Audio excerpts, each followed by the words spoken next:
نحمدہ ونصلی ونسلم علی رسولہ الکریم۔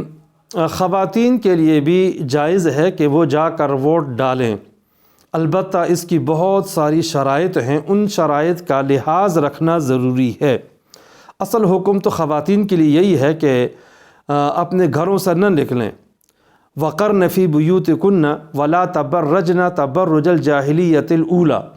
عام بازاروں میں ادھر ادھر آنا جانا کوئی اچھا نہیں ہے، اسی طرح کسی بھی مقصد کے لیے گھر سے نکلنا درست نہیں ہے، لیکن ضرورت ہو تو ضرورت کی وجہ سے اور جائز مقصد کے لیے ضرورت کے لیے گھر سے جانا یقیناً جائز ہے، اس میں کوئی شک و شبہ نہیں ہو سکتا ہے۔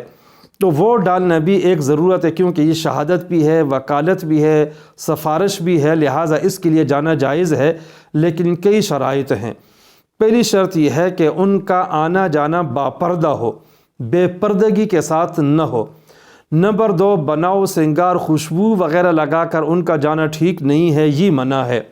نمبر 3، جہاں پہ ووٹ پول ہو رہے ہوتے ہیں، ووٹ ڈالے جا رہے ہیں، وہاں صرف خواتین ہوں، وہاں نامحرم مردوں کے ساتھ اختلاط نہیں ہونا چاہیے۔ چوتھی اہم شرط یہ ہے کہ جہاں ووٹ ڈالا جا رہا ہے وہ مسافت قصر پہ کم ہو، تو پھر ساتھ محرم بھی ہونا ضروری نہیں ہے۔ البتہ اگر جگہ دور ہے اور 77 کلومیٹر کے مسافت پہ ہے، عام طور پر ویسے ایسے ہوتا نہیں ہے، تو ایسی صورت میں اکیلا جانا ٹھیک نہیں ہے، ساتھ محرم کا ہونا ضروری ہے۔ غرض ہے کہ خواتین بھی شرعی حدود کے اندر رہتے ہوئے ووٹ ڈال سکتی ہیں، اس میں کوئی حرج کی بات نہیں ہے۔